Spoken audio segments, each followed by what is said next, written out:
Fans speak where the plan runs deep. The team grind hard, don't eat, don't sleep. From best ball dreams to DFS streaks, they help you print money every single week.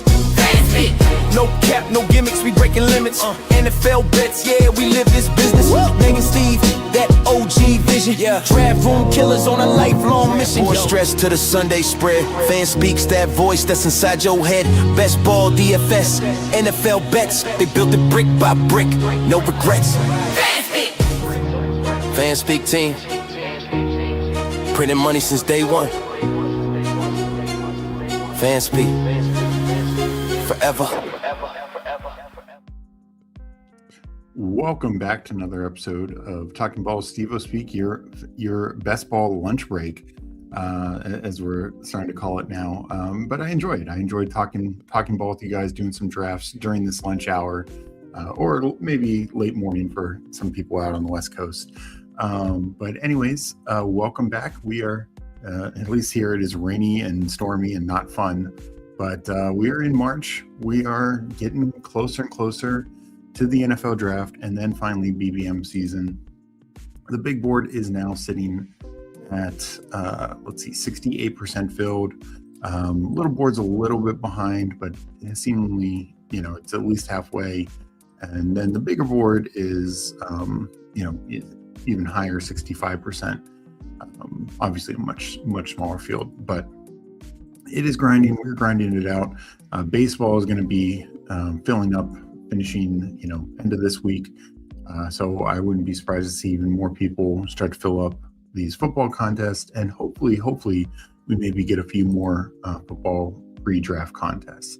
Let me check out chat first, and then we will get into a draft. We get Steve 6 or 7 times a week. I think we are the winners. Well, us and the senior homie visits each night. I'll ask those ladies. We got money in a thing. The real winners are us getting to watch you, Steve. Appreciate that. Smashing the like. Appreciate that, Game Tight. We got my sister checking in. Wait. Does that make before the stream starts? While someone is starting the week off on time. Yeah, that's a scary thought. Bigger board on deck. Not today. Maybe at some point. I got Aiden checking in. So, now that free agency, definitely the first wave is fully settled. We still have some guys to watch, particularly at the wide receiver position. But I do think we can start talking winners and losers. And, for me, I think Kyler, from the quarterback standpoint, Malik Willis is fine. I think he's very draftable. I think his ADP should move up. But Kyler goes to the Vikings, and I don't care what you think about Kyler. Kevin O'Connell has basically had positive offensive success, not always wins and losses, but positive offensive success with every quarterback, whether it's Kirk Cousins, Josh Dobbs, Nick Mullins, and of course Sam Darnold. So basically everyone but JJ McCarthy. I think Kyler comes in. The offensive line still needs a little work, but he's got weapons. They retained Hawkinson. They even retained Aaron Jones. The running game should be okay. But you have Justin Jefferson, you have Jordan Addison, TJ Hawkinson. That's some real weapons for Kyler. So I think he's a big winner in terms of landing spot. At the running back position, I think you got to go with Kenneth Walker. Chiefs still need to figure out a few things along their offensive line. But early reports are, part of why Walker signed there is he wanted a more full-time role. So it sounds like the Chiefs are giving him that. And I just think the real thing with Kenneth Walker is he's going to get absolutely peppered with targets, especially with Mahomes coming back from this injury. We'll get to Mahomes' late his backup in a second. But I could just see Kenneth Walker being near the elites in terms of running back targets. So I think that's very promising, very bullish for him, and it just should be a lot of touchdown opportunities. And I'm sure maybe inside the 3, inside the 5, he's losing a couple goal line carries to whatever back the Chiefs bring in. But overall, I'm thinking Kenneth Walker is going to just see an increased volume, not just in the passing game, but overall. I think ETN also does pretty well. Kind of a neutral move because obviously the situation with the Jaguars was pretty strong, but Saints should have one of the best offensive lines in the league. I think they have a good young offensive-minded coach. Hopefully Tyler Shock continues to grow and improve, and there's just plenty of scoring opportunities there. If Kamara stays, maybe he eats into the passing game role a little bit, but ETN should have the majority of the rushing role, red zone role. Remember, there's no more Taysom Hill. That era is seemingly past to the Saints. So feel good about that. The other running backs all are a little bit more murky. I think Algier and Dowdle especially are in pretty good spots. Dowdle, I think, particularly if we believe Aaron Rodgers comes back, Steelers offense should be at least pretty good. A lot of red zone opportunities, a lot of touchdown opportunities. That is not Jaylen Warren's game. While Warren should handle the majority of the passing work, I think this becomes much more like the Najee Warren splits that we saw in years past, and in which case you wanted Najee. For as much as people hype Warren, Najee was the one just simply outscoring him year in, year out fantasy wise. And those years Najee's getting 180, 190, 200 points, that kind of range, and that's probably what we should expect from Dowdle. So I think value wise it's pretty good there. Receiver wise, this wasn't a free agent move. This was a trade. I actually think Michael Pittman does pretty well. It was getting to be a bit of a crowded room in Indy, and now he goes to Mike McCarthy. That's at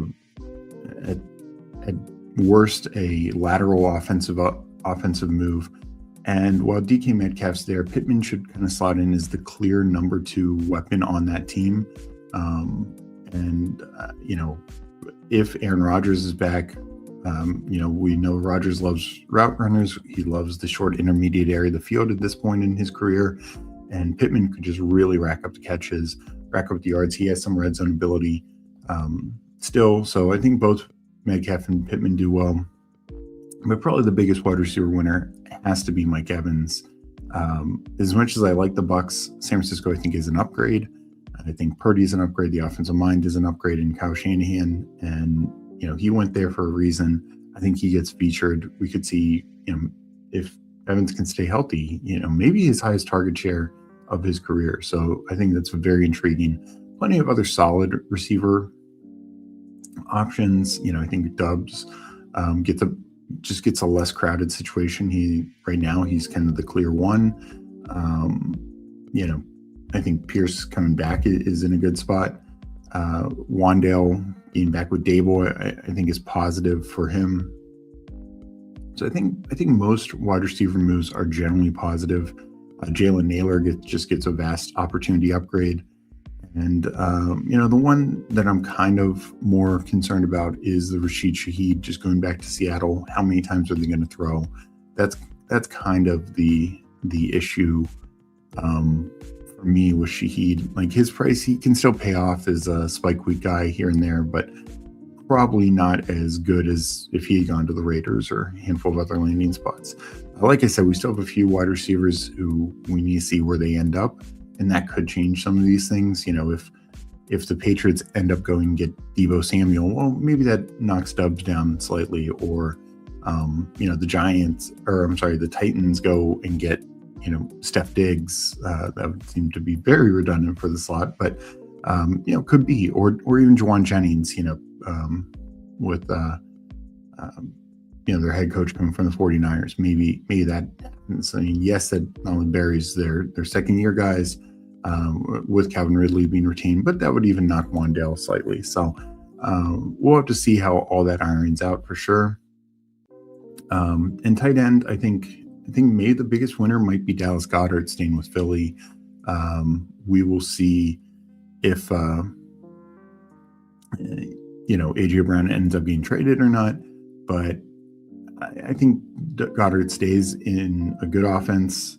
Should be a much better offense with a new offense coordinator. And, we saw he's a big red zone threat, as we saw last year, and hopefully the Eagles continue to use him that way. The other big tight end winner might actually be Chig Okonkwo. Went from kind of a timeshare role with Tennessee these last couple of years. Not guaranteed for Washington for a massive role, like a clear alpha role, but probably an upgrade. Definitely an upgrade at the offense. Definitely an upgrade with the quarterback. So I think Chig might end up being the biggest winner. I mean, other tight ends like likely, goes back with Harbaugh, but as much as we like Jackson Dart, it's a clear downgrade at quarterback. And while, yes, he doesn't have Andrews ahead of him, Theo Johnson is not nothing. And at the end of the day, Malik Neighbors is the true alpha on that team, where with the Ravens, there wasn't a true alpha at wide receiver. So it's a little, I think it's fine for likely, but just not this like crazy upgrade. So let me hit up chat, and then we will go into the rest, or get into the first draft. We got Hartman in here. Good to see you, Hartman. We got Sweet Loop checking in. What's good, Steve? Did you check the baseball game last night? I did not. We had a members only stream, and I had to do some other work, so I was checking on my phone and all that, but didn't get the chance to watch, unfortunately. We got Disbanded in here with the Dot. Hope you're doing well. That's Stephen WC checking in. Good afternoon, everyone. Many things saying biggest wide receiver winner for me is Dubs, assuming Patriots don't trade for AJ Brown. Yeah, I definitely think he's got to be up there. I do wonder if they will, add another weapon, whether it's in the draft or like an AJ Brown. But right now, I'm with you. And yeah, Mike Evans' landing spot is really good. Okay, I think Seattle prioritizing keeping Shaheed over Walker, so at least say something, and now they have proper offseason to weave him into their offense. Yeah, I'm not so worried. I'm definitely not looking at it like he got traded there and did nothing. I think he will absolutely be their vertical threat. He probably, I don't know if he'll be number 2 in targets. I think Kupp could end up being that, though Kupp will just be a primary slot. And then, he has Horton. So I do worry. I think it hurts Horton for sure the most. But Shaheed, to me, there were spots where he could have been the one, or like a 1A, 1B. He staying with JSN, he has no chance of being anything close to a 1A, 1B type of situation. Like at best, he's a clear number 2. And even then, I feel like the number 2 is much closer. Like, how there are some situations where, for instance, with the Bengals, like we know the clear 1, we know the clear 2, and the 3 is just so far behind, Yoshivas or whoever the case may be. Where this feels like kind of like the Patriots last year situation, where they had their 1, Steph Diggs, and then their 2 and 3 were essentially a coin flip. And I worried that's kind of what this ends up being closer to. At his current ADP, I think you're still fine taking, but I just don't think there's the surplus value where if he had gone to a situation where he could have been a potential 1, or a situation where it's like a 1-2 or very close. So yeah, I mean, I don't hate it for Shaheed. It's just not the highest upside. Like had he come to Washington, he's the clear number 2. Like there's just no question. Where just staying in Seattle, and maybe he does, may have a huge gap between him and Cooper Kupp.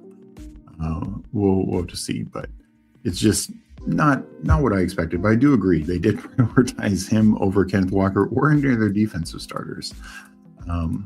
T-Rod to the Jags, starting running back, biggest winner. It could be. I know some people are very against that. Micro, Steve, why the Zay stray bullet?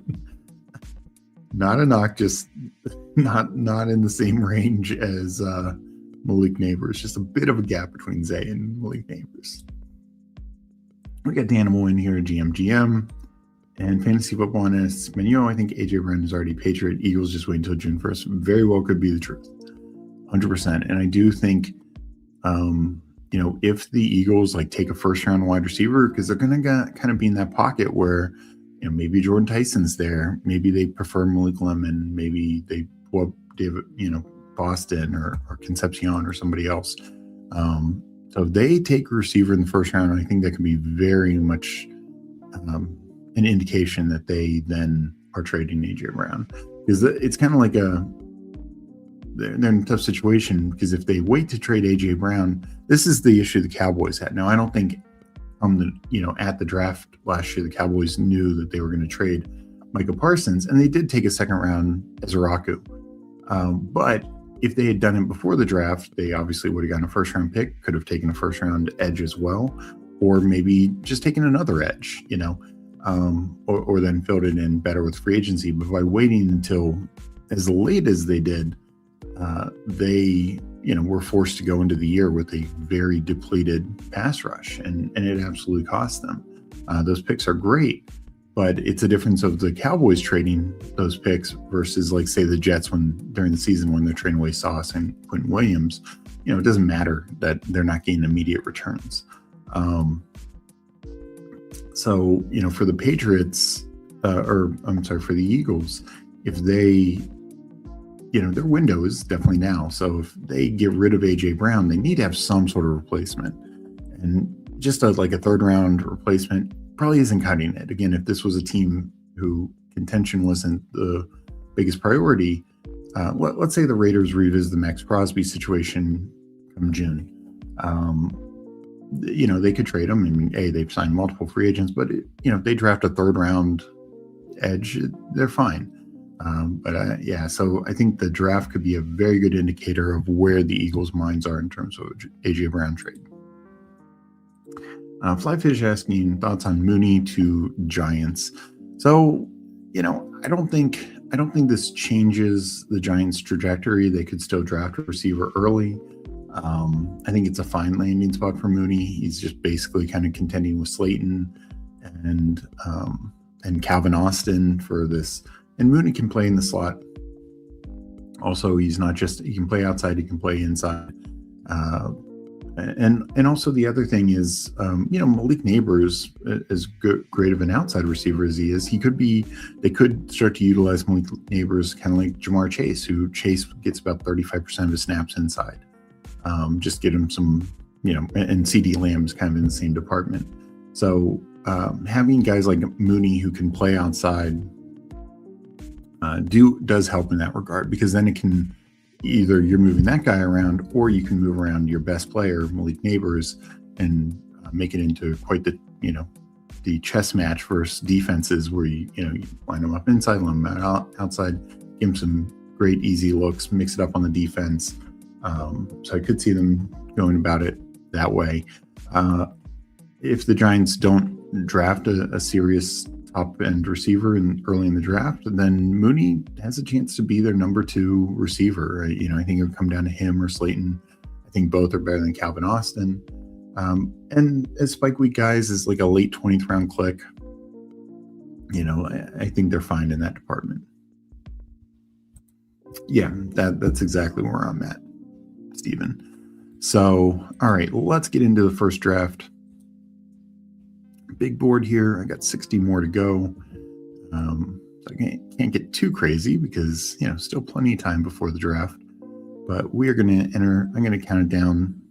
Aaron in 10 seconds. Aaron in 10, 9, 8, 7, 6, 5, 4, 3, 2, 1. Enter.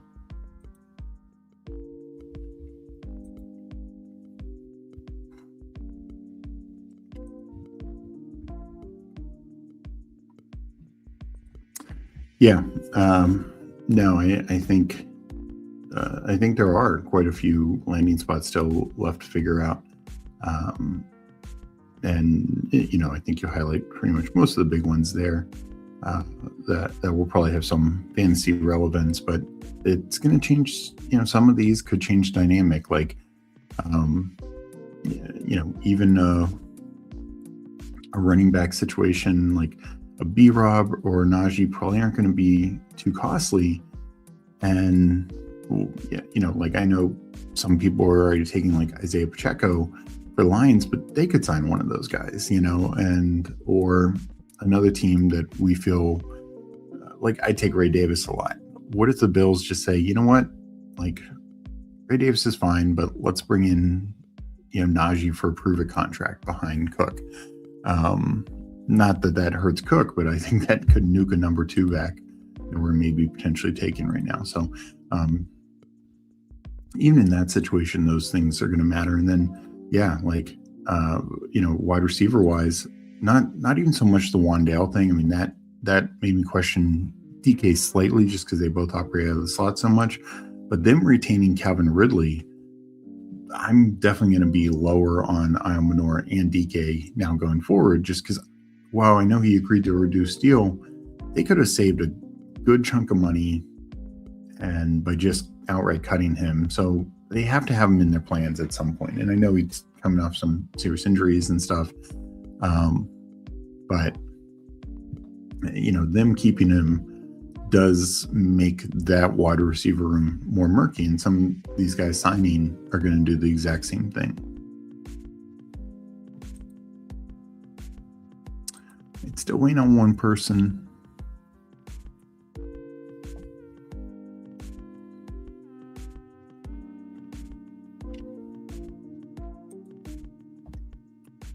We will get this going. And if you haven't yet, please like this episode. Don't forget to sub if you are just watching. We are trying to get to 1,000, hopefully one day 100,000 subscribers, but 1,000 subscribers before the draft. We are going to do a 24-hour live stream post-draft once BBM and all the other contests launch. So we're looking forward to it. We're going to hopefully have a lot of fun things going on, and we're really excited for it. All right, waiting on one more still. So yeah, in the meantime, today the Jets traded Justin Fields to the Chiefs. Sorry, Hoohames. Justin Fields is your backup quarterback. Only gave up a 6th-round pick for his rushing upside, starting potential. Yeah, that's not too bad, but yeah, you gotta hope Mahomes stays healthy. Let's see, in here we got Game Tight in at the 4, we got the Wall, Jim Waller in at 11, Minsu Aiden is in here at the 12. I believe that's all I see, but if anyone else is in here, please let me know, and good luck to everyone. Fields has not he's been great for fantasy, just not ideal for real life. So hopefully Mahomes is healthy. If Fields were to have to play, we should absolutely knock all Chiefs pass catchers down considerably. I've given out this stat before, but 2 years ago, through the first 6 weeks, and Fields had a QB1 game in that time. George Pickens was like wide receiver 44 in the 7 through 17. He was like wide receiver 24, and with Russell Wilson. Let's take Chase here. And the other thing is that was also during the time frame where he was banged up. He missed a game, I believe, was kind of having some George Pickens antics, but he was definitely banged up in that time. And they played some just insanely tough defenses down that stretch, like Philly and Kansas City and quite a few others. So the fact that he was so much better with on the same team, same offense, with Russ versus Fields, that was definitely one of the reasons why I was more out on Garrett Wilson last year. And if something happens to Mahomes, will I take Fields? Yes, at the right price, that is. But will I dock all the Kansas City pass catchers? 100% yes.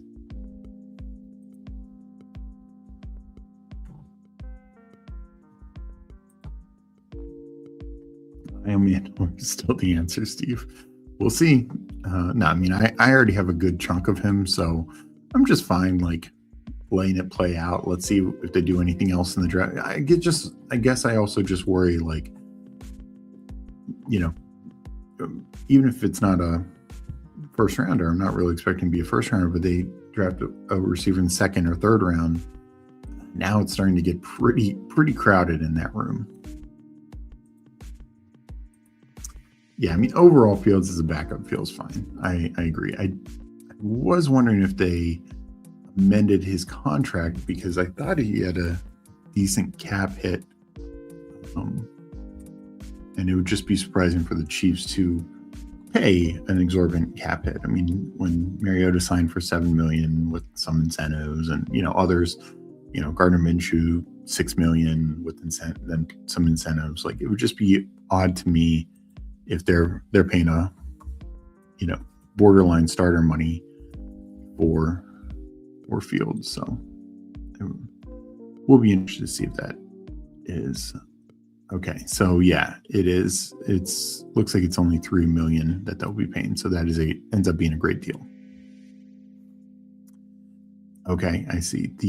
With the way the Jets structured it, they're taking big cap hit. So okay, that ends up being a really good deal for the Chiefs then.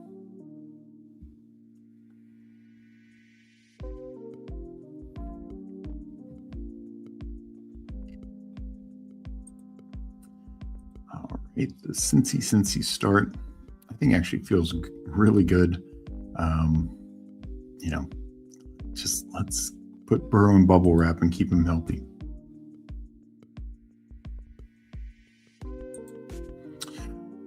I mean, I agree with that, Peanut, but that is why I wanted to give the Steelers situation, because we definitely question the offense coordinator. Overall, the Steelers organization is very strong, and it is the exact same team. In fact, I'll go ETN. And in fact, down the stretch, the Steelers definitely had the tougher schedule. Also, they were missing multiple offensive linemen then, so the offense as a whole was weaker during Russ's time than Fields' time. And yet, Pickens was just, and himself was banged up.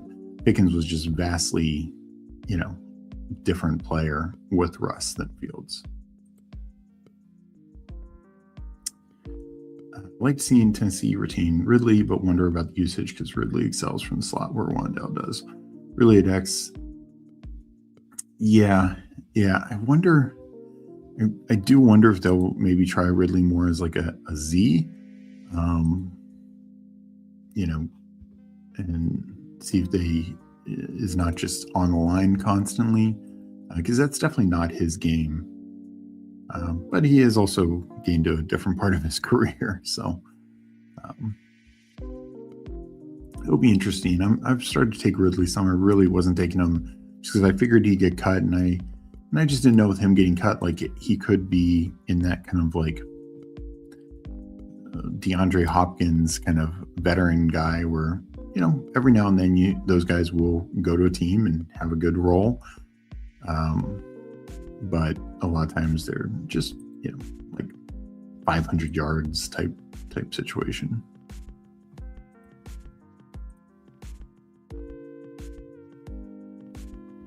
I mean, Wandale should be the safest because you would have to just imagine he gets the majority of the slot. And of course, they're giving him, they're the most invested in him at this point with Ridley's contract reduction.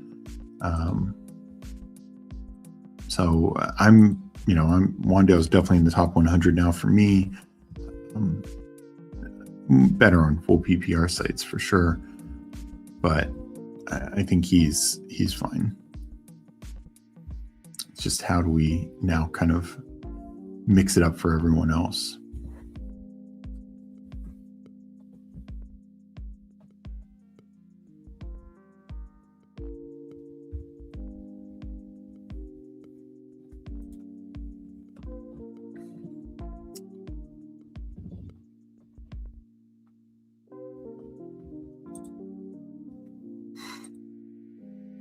Tennessee's Ridley, Wandale, and DK, but we know Ward's heart belongs to Restrepo. Yeah, I'm gonna take a shot in the dark and say Restrepo's not on making this team now.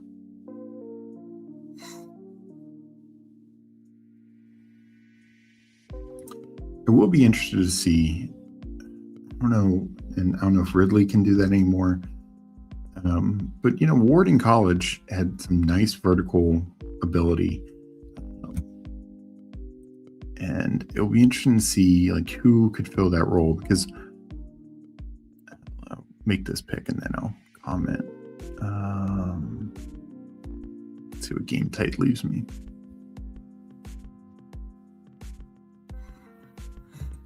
All right, I'll do Devonta.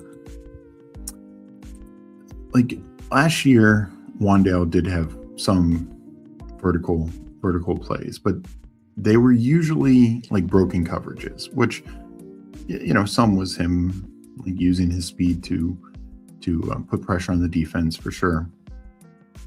But it seemed more like broken coverages, or like that Giants Cowboys game. I think there's just such a focus on Neighbors that he was able to escape a couple times, get behind the defense, make a couple plays. But I don't know if he is that guy. And I wonder, you know, will they try DK? Like, it's definitely not an Io Manners game.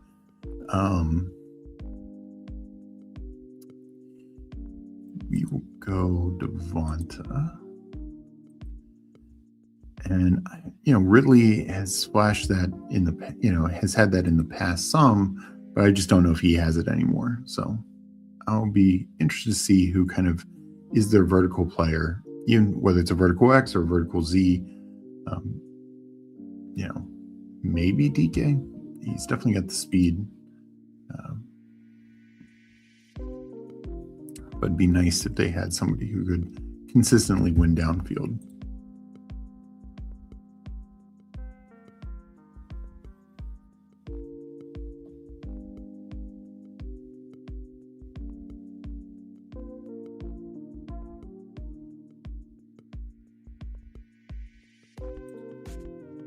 If you're drafting fourth round receivers after coaching change where OC went out and got his guy, or Ridley, I don't know, Ridley either stays and dusts IO DK, or he gets traded and value goes up. Yeah, I mean, I would assume he's not getting traded now. So I just think it's more of a murky. I mean, Wan'Dale's fine, but figuring out the target share after that is probably a bit more up in the air.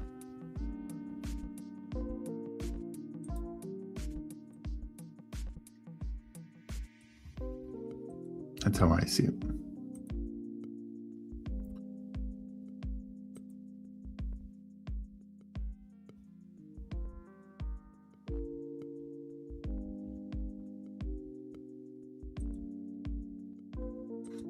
And I think the bigger threat is if they still add like a day two rookie. That could make things very questionable for the second year guys.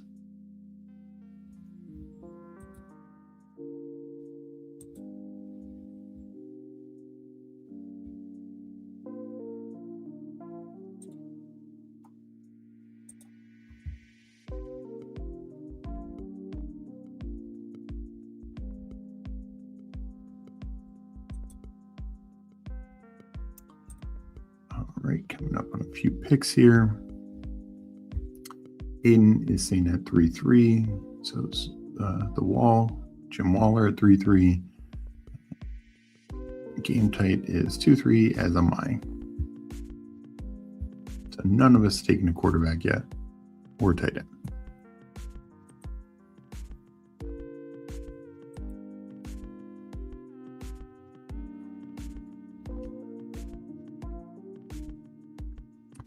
I'm a little surprised we haven't seen the gap close between Allen and Jackson yet. Well, I definitely feel better certainty with Josh Allen. We know Lamar's upside is just as high. So, Burrow, definitely. You know, will we see that? I could see once we get to BBM where it's, you know, there's a gap, but it's more like a round, not 2+ rounds like this is now.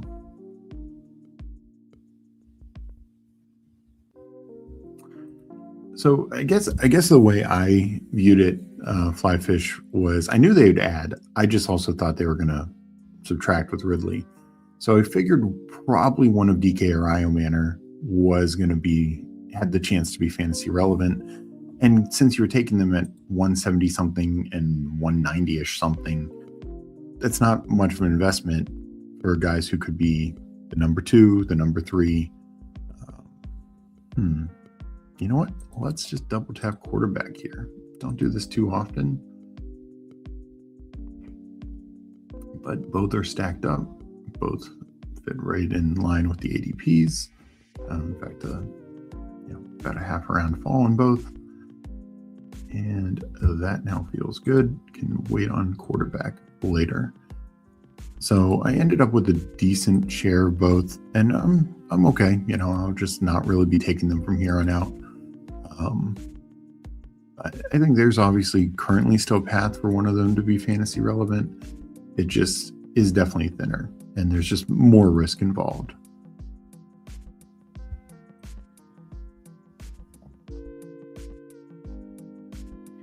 I do agree with that. Ridley Stain helps Ward the most, and that is, I feel, from the jump of this being launched, I felt good, with Ward getting Dable and knowing how much money they had. You knew they were going to add some weapons, or just their level of weapons, because while Ridley wasn't that good when he played last year, he was also missed quite a bit of time, 2 different injuries. So him being back, they're just so much deeper. And then after he was injured, they're just so thin. They even released Tyler Lockett to let him go, find more work. They just focused on these 2 rookies, and both flashed a little bit. But it was just clearly, one of, if not the thinnest wide receiver room out there. It was not doing Ward any favors.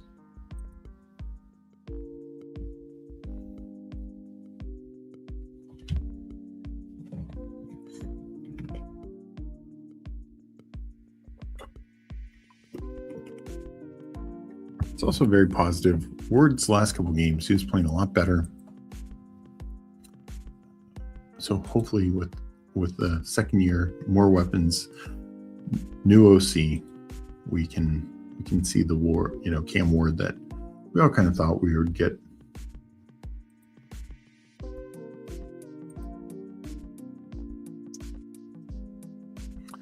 So it's interesting we get the Justin Fields trade. I think Anthony Richardson is definitely rumored to be, chopped and dealt soon. I only expect that to be as a clear backup. So I don't think it's going to go to a team like the Browns or the Cardinals, who are more questionable at their quarterback position.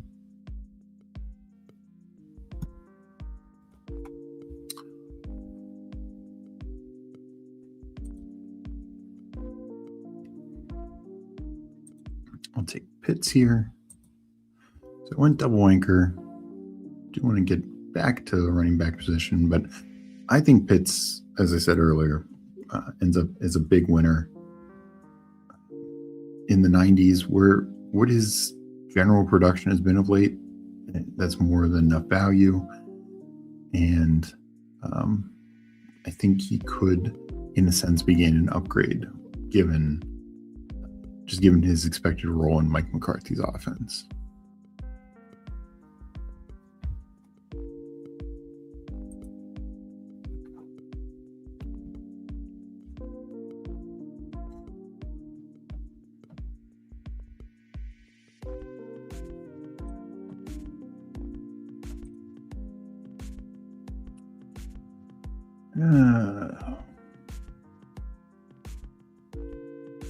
I will take Jane Reed. I'll wait again for a running back. Let's go back to the board.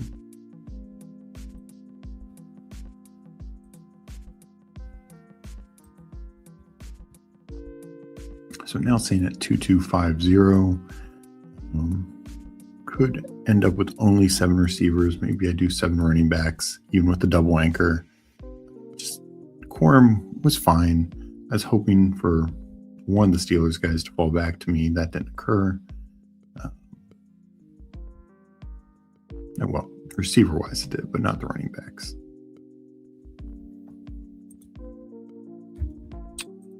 We got Paul. Hey, Steve, I probably missed you already talking about this, but I think landing spot in mid is great for Kyler. Not sold on being good for Jefferson. I still have him in huge tier from 7 to 20. Yeah, no, I did talk about it from Kyler perspective.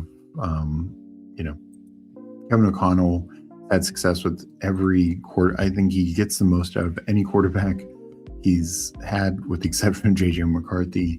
So I think that's really good for Kyler. And then there's just, it's, while the Vikings offensive line needs some work. I mean, their biggest thing is they need to stay healthy. And I know Ryan Kelly had to retire, but, they drafted a rookie last year. Darisol and their other tackle, Brian O'Neill, are good. They just need to stay healthy. When they're on the field, they're good tackles. Their other guard is fine. So you need to add a center for sure. But other than that, their offensive line is pretty big upgrade over what Kyler's had in Arizona, basically this entire time there. Prime Hopkins and Jefferson, we're in the same ballpark. I mean, I think you can say Jefferson's better, but we're in the same ballpark in terms of tier of wide receiver.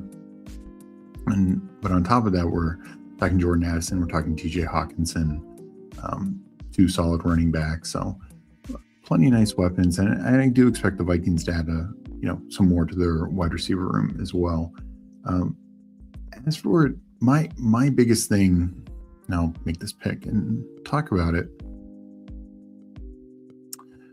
Not sure what I want to pick though.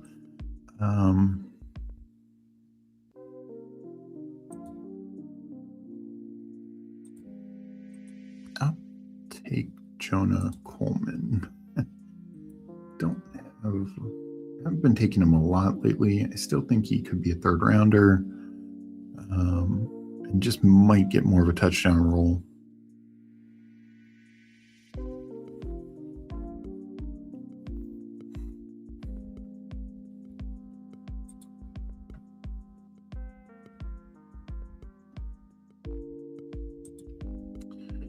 I'm going to take Concepcion. I think him or Boston are here fine. Both first rounders. Gives me another upside. Probably going to end up with only 7 wide receivers on this team. But my view with it is just looking at last year, Jefferson had 5 games with Wentz. He averaged 90 plus yards. In his 12 games with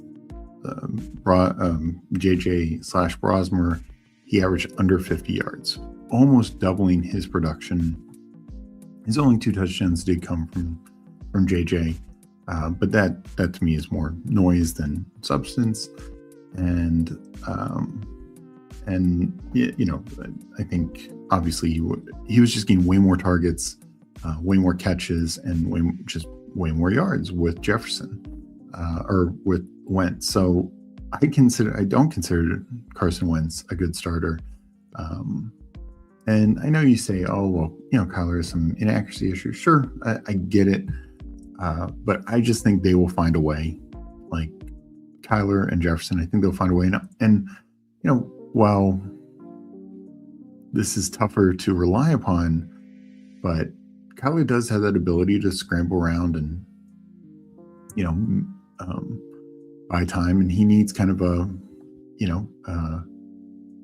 a backyard football type receiver to help him out. And I think that actually could fit Justin Jefferson's bill quite a bit. He's such a smart route runner. He's such a smart receiver that when he sees Kyler starting to scramble around, he will find the area to attack and get open, for Kyler. So I just see some broken play opportunities here.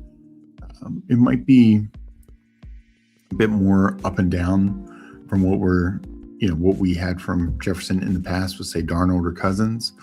But I think it'll end up being okay. And yeah, maybe it's not good enough for Jefferson to get back to wide receiver 1.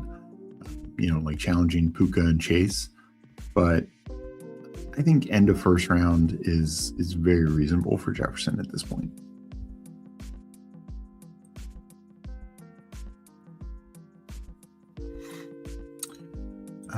Two Mules in a Cart get CU. Fuss Moreau's RAS score of 9.47 ranks him top 1% of ever drafted. Schultz is 7.1. Why is no streamer suggesting that he might win the number one job?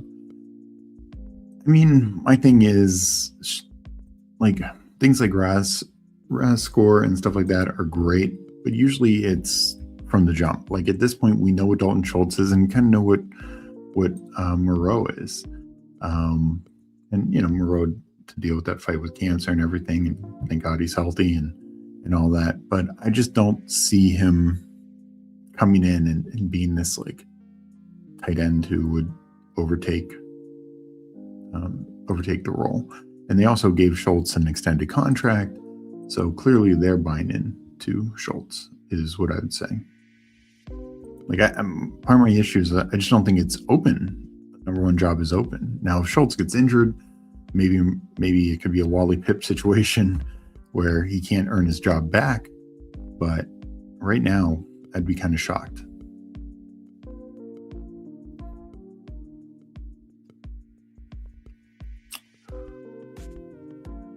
Great. You know what? Talked about him. I'll take Cam Ward.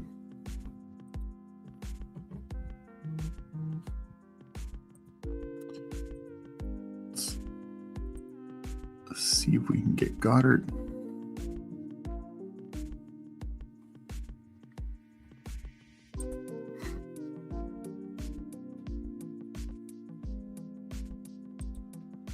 That's a good point. Jonah Coleman's probe days today might seem ADP moving depending on how it goes. Yeah. And yeah, I'm guessing he does run kind of slow, which I'm okay with. I don't think there's the correlation that people make it out to be, particularly with running backs, and in particular, bigger running backs, which he is. Let's go Goedert. I think Goedert's ADP should start to move up now that we know where he's at. And here's the other thing with Goedert, just to point, these other numbers are lower, but he missed time in all those seasons. Sometimes it was like 2 games, but his per game numbers are have generally been in the top 10. Crossface asking, what do you think of the recent Boston dip? It doesn't make sense to me. I think Boston is firmly locked in as a first round likely wide receiver. I mean, end of the day, teams like the Steelers, like the Bills, like the Patriots, they could they go, or like the 49ers,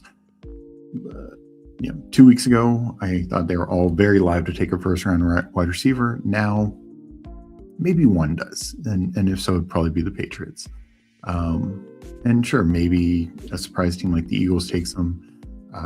To me, Boston is anywhere from 4 to 6 in the receiver department. For me personally, it's 4. Does that mean that NFL teams are going to, put it down in that order? No, because Lad McConkey should have definitively gone ahead of Xavier Legette, but he did not. And I think he should have gone ahead of Pearsall, but he did not. It's just NFL teams have their own ranks, but I would expect Boston at worst is a very early second rounder, and I just don't really get the ADP fall. Already there's a big gap between him and the top 3, and I don't know why we're extending it when truly, like, Lemon or Tyson might go in the high teens.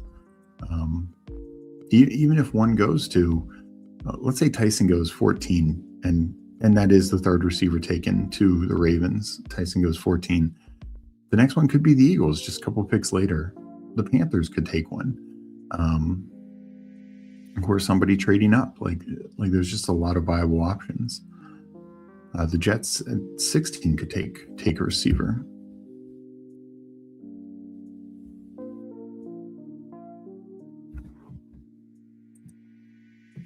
Debo's still there. Okay, he goes. I was going to say, that would be tough to pass Debo.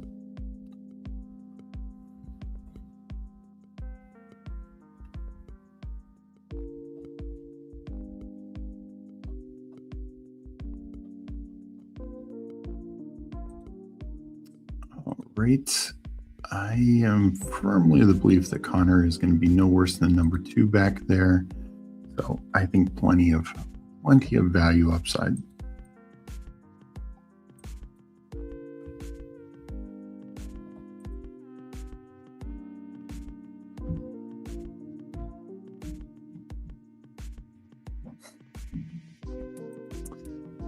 Okay, here Hunter Henry is interesting.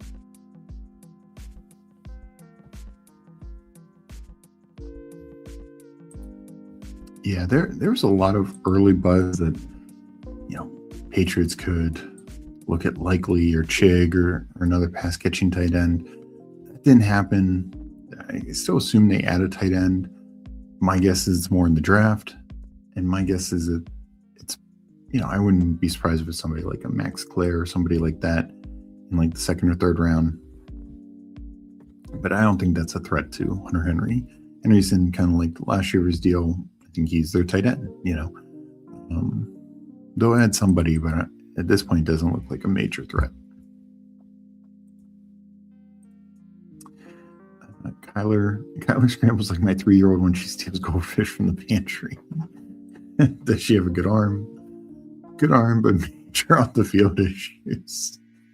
We got Whoheems in here. Sub fam, hit the like.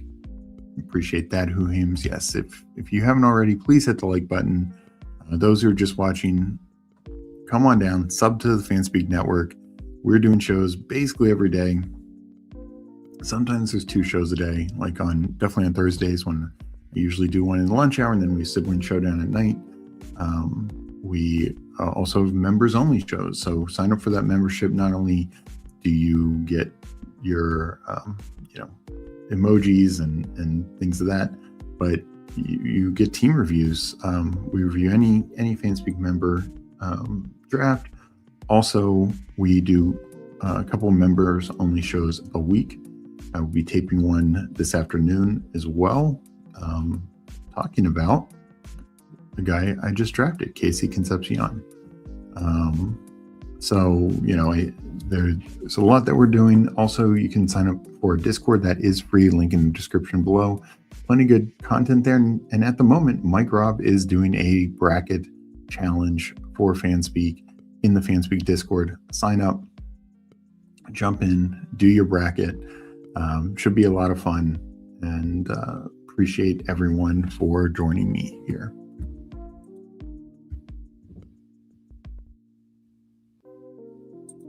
Mike showing off the emojis, Steve emojis. Kicks in here. Good to see Kicks.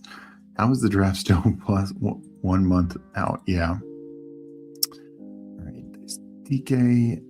No, let's go Dalton Schultz. I don't see him being a threat. He's just been, very effective for what he is. It's interesting seeing Emmanuel Wilson's ADP rise. Seattle's going to add somebody.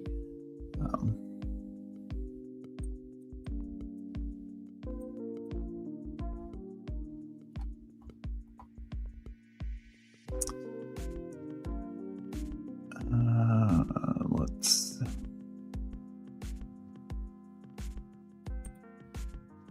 take another rookie running back. We do need to catch up a little bit at running back.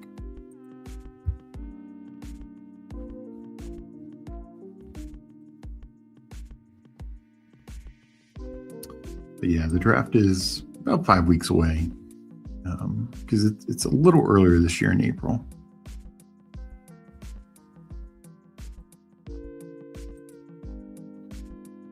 So I hope maybe because baseball closes at the end of this week, I hope maybe after baseball closes, we will get 1 or 2 other maybe smaller tournaments. Like I mentioned before, one of the last tournaments that baseball ran was a $5 5 max fun tournament. So why not do something like that for football, basketball? I think that would fill quickly and people would enjoy it.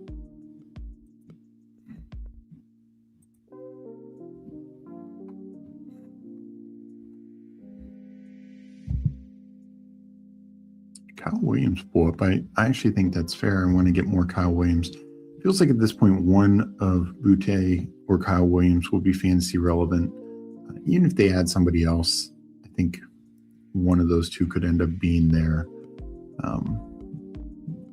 within the top three of their receivers.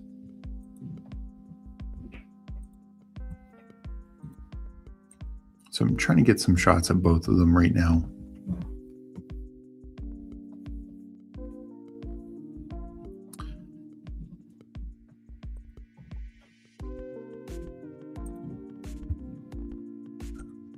Let's go back to the board. We are coming back. We just started the 18th round. Minzu is at 2673. Jim Waller at 2583. Game tight 252, 2582, and I'm 3563. So I think I'm just going to tack on one receiver and two running backs. Just feel I need a little depth. Love my top two, but beyond that, it's Jonah Coleman, Nicholas Singleton, and James Conner.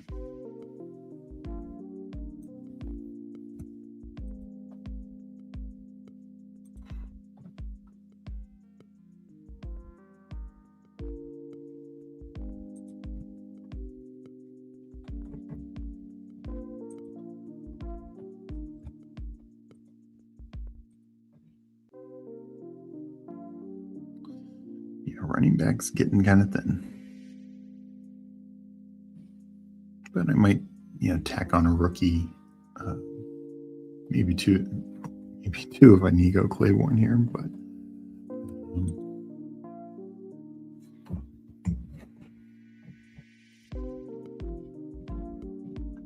tight end, I'm good. I'll take Ollie. I actually think Ollie's a fine click. Even if you don't believe Achane gets traded, I think Gordon could carve out enough of a short yardage role. Hit your lineup a few times, nothing major, but also not too risky in my book.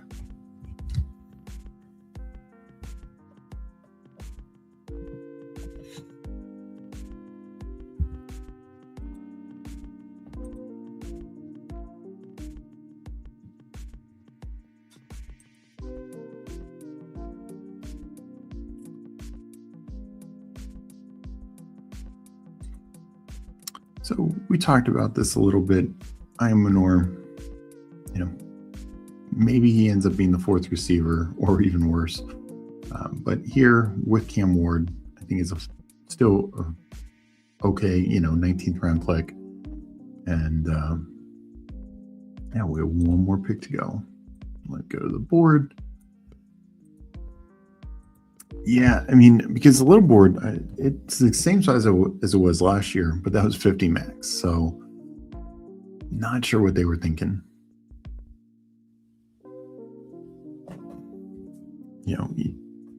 If it was 50 max, I think it would be just about filled already. I still have, I think, one more to go. I've been holding on to it to just try and mix things up slightly.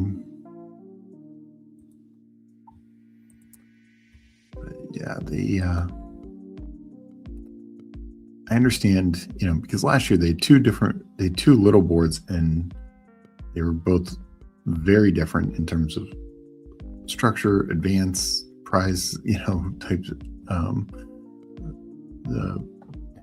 how top heavy the prize structure was. So I get them wanting to be more consistent, but if you're only going to make it 20 max, you should meet it at a much smaller field. And then you could have done with baseball. Baseball's $3 base hit. They did 4 of those. And yes, there's some differences between the preseason or pre-draft versus baseball's main contest, but they ran 4 little boards and each one filled very quickly. And they were much, much smaller.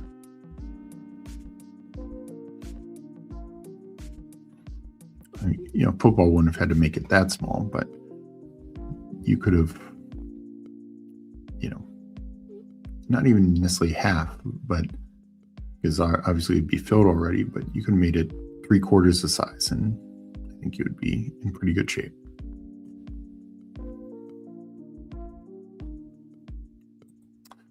So yeah, I think we don't hate the LeQuint Allen just because he's out there. But I'm thinking more of a rookie. Nobody really jumps off the page for me. You know what? I don't really take LeQuint Allen. I actually will just tie him onto this team. The fact that he is going to be out there for most passing downs just could lead to more fantasy production, and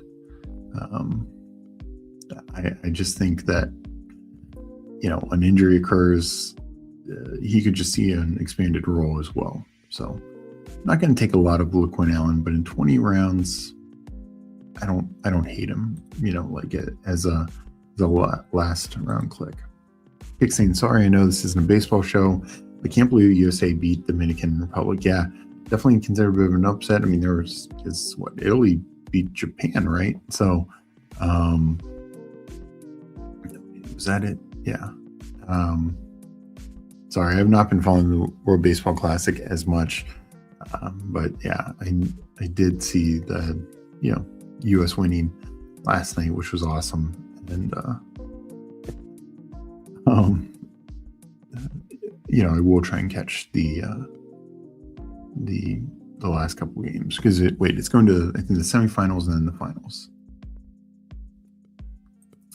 if I remember right. How does Donna Kelsey updating her Windows affect Travis's ADP? I've seen 3 different stories on Twitter about this for some reason. Venezuela beat Japan. Yeah. So it's who's the 14? Because it's somebody right in with the rest of the World Baseball Classic is. That I had not seen on Twitter, Mike, but that is wild. I keep waiting for DR to win because aside from Close and Miller, Team USA bullpen pretty weak. Yeah, that's true. And I'd seen that they'd gotten, Cam Marino was a home run against Skeens early. That was just following along on my phone. But yeah, USA definitely had the aces, but now not. Skubal went back, and which does make things weird. It would be fun to do it if you didn't have to do this where it's like guys have to. I know guys are basically deciding, some of these guys, are they going to be their team's opening day starter or not? That is a prestige thing for a lot of players. So tough decision. I get it. I get that it's not easy, and I get you kind of have to do it this time of the year. But it would be fun to see truly the best USA team, the best DR team, the best Japanese team, etc. And you didn't have this he can make one start, but then he has to go back. Venezuela plays Italy tonight. Italy versus USA rematch in the finals. Okay. Kershaw comes. Yeah, I know Mike Robb's a Dodgers fan, for those who don't know. So maybe instead of Kershaw coming back, maybe they just mix it up and Matt Stafford comes out there. He's besties with Kershaw. All right, let's go over my team, go over Aiden's team. So it ended me 3773, game tight 2693 with this Puka, Henry, Olave, J. Will start, Jim Waller, Lamb, Hampton, Irvin, Bucky, Irving, and Burton, and then Aiden 3683 with 3 running back start, and McConkey will get to the rest of his team shortly. My team: Burrow, Hurts, Cam Ward. So 2 potentially elite starters. Cam Ward, I like having a good third starter. Could have waited for Aaron Rodgers, sure, but I've done that plenty, and there's just less options later now. So then we go Chase Brown. I really like the full Cincy on, kind of team stack. We saw how good that offense can be with just, even Burrow at less than 100%, that offense can be pretty amazing. ETN, I think, really nice landing spot with the Saints. So then we threw some volume at running back. Jonah Coleman, James Conner, I actually love that pick, especially at ADP. Nicholas Singleton, another rookie. Ollie Gordon, second year, hopefully number 2 back. Quentin Allen at least has the passing game, should have the passing game role for the Jags. So, but we'll see what else opens up for him. Chase, Devonta Smith, Devontae Adams, Michael Pittman Jr., Jaden Reed, Casey Concepcion. So went very heavy wide receiver early in the first, 12 round or 10, 11 rounds. Tacked on Menorah late as part of a stack. But I'm fine only going 7 receivers with that room. Just the one rookie, but one who should be a first rounder. Goedert also stacked Hunter Henry and Dalton Schultz. So 3, veteran tight ends. But I like the values I'm getting. All of them more than 10 pick fall for both Henry and Schultz. And Goedert should only be going up now that we know that he's back in Philly. Aiden's team, 3-6-8-3. Trevor Lawrence, Baker Mayfield, Michael Penix. Penix Tua, it's going to be one of them. Probably it ends up being split. So Penix should give you some starts next year. Just how many is, I think, the question. But as we saw, he went 3 running backs early: Cook, Achane, and Kyron, and then 3 later: Jonathan Brooks, Keaton Mitchell, and Brian Robinson. So I think that room turns out well. You have 3 guys to anchor and also be your flex. Some upside potential from Brooks. Brian Robinson, good, floor play, and Keaton Mitchell kind of in between. If he can fight out Dowdle for the number 2 role. McConkey, DJ Moore, Brian Thomas, Chris Godwin, really like that pick. I think that's 84 is where he should be going now. Xavier Worthy, Jalen Millen, another guy moving on up. Jalen Naylor and Jahan Dotson. So taking advantage of some of these late free agent signings who, Naylor could be the Raiders' number 1 receiver, Dotson the number 2 receiver. I'll be behind, in both these cases, behind a tight end, and Dotson's case behind a running back as well, but some value there. I'm surprised it still says Philly for Dotson. That's an interesting one. Brenton Strange, K. Dotton, and Pat Freiermuth. So Strange, like mid-round tight end, and then 2 late. That feels good. Freiermuth, there's some people thought he couldn't get traded. That seems super unlikely now with them fully cutting Jonnu and letting Connor Hayward move on to the Raiders. So I think Freiermuth and Ott remain some of the better values out there at the tight end spot.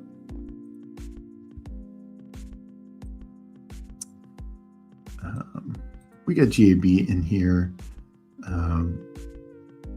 Yeah, well, you're very lucky to get the sunshine because we are not getting it here. It's been raining all day, just nasty. But nice you're having a good day. Hope all is well with you. And if you haven't checked it out, JB has his own stream, JB Sports. He'll post some in our Discord when he's going live. Mike Robb, if you don't think Dodgers have tried to trade for Stafford, you don't know the new evil empire. LA Dodgers, we were in the MLB. Yeah. Well, that team is just so stacked. It's not even funny. Yeah, they should just sign Stafford for a day, have him he could throw an inning. All right, let's go back to the big board. We will get into a second draft. I'm going to count it down. Entering in 10 seconds, Aaron in 10, 9, 8, 7, 6, 5, 4, 3, 2, 1, enter. Oh, took a little longer than I thought. Hopefully I didn't mess anyone up, but we are still waiting on 7.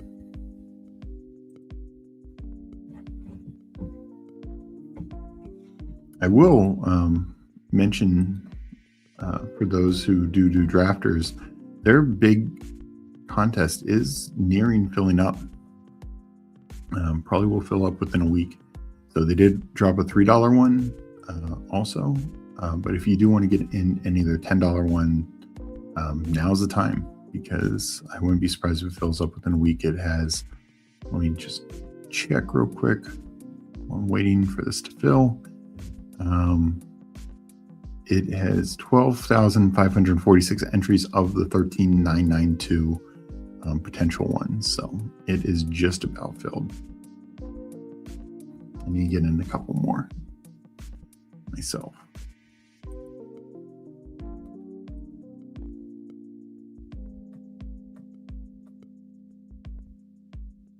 But they had not dropped their $3 contest yet, and that just dropped yesterday or the day before.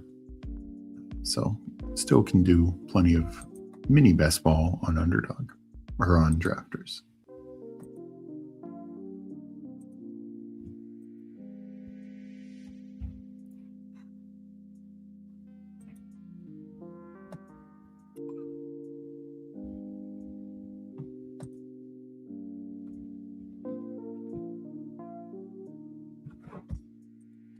Kane asking, do you usually do some BBM, Steve? Yeah. I've never maxed the BBM. Last year, I'd have to double check. I think I did about 80. It actually wasn't a great BBM year for me. That kind of brought my full advance rate down some.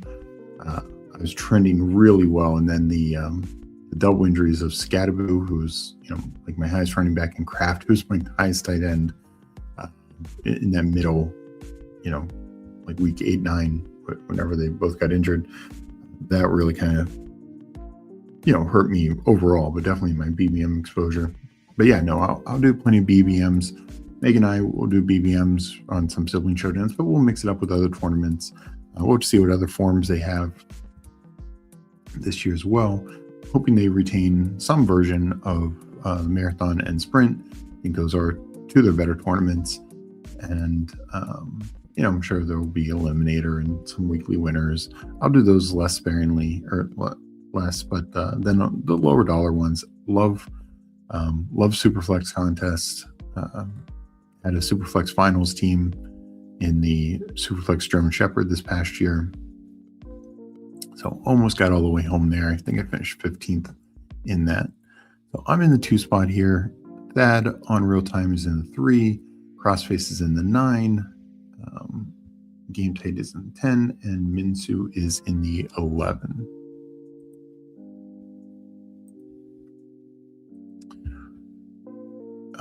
Yeah, we'll just take Jahmyr Gibbs. And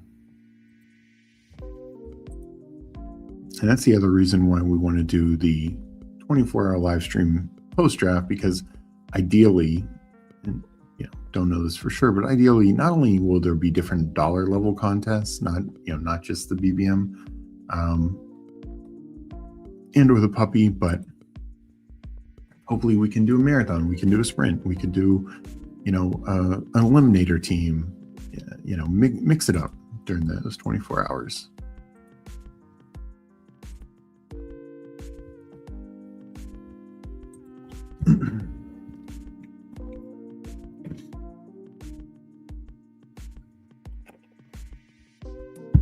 I'd love to see from Underdog what we were seeing at the end of last year is a lot more better advance rates, not just necessarily in week 1. I mean, some of those 3 to 12s were nice, don't get me wrong, but even week 2, week 3, the quarter and semifinals, I personally would rather have better advance rates, even if the finals are a little bigger than some other contests. So hopefully we continue to see more of that. I think that's a really strong thing that Underdog does. And I know they've had a lot of changes in their team, but I'm hoping that we do continue to see those because as much fun as BBMs and even the puppies are, they're much more lottery. And sure, those 6 or 7 bigger prizes are great, but trust me, I think most people would be quite happy if they win a 20K or 25K contest.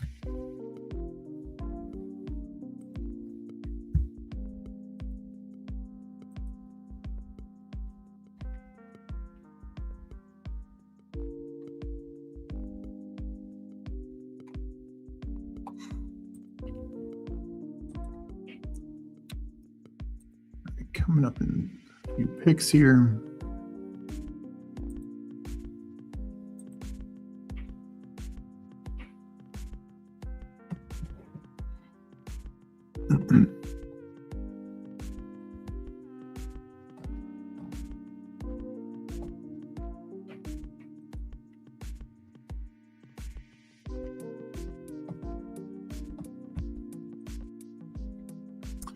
All right, I'll make these picks and get back to chat.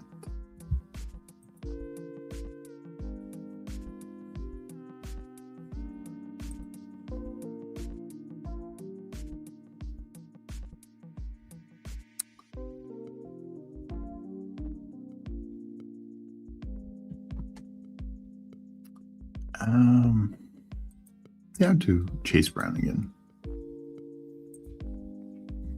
It's at least a different start with Gibbs and Chase Brown this time.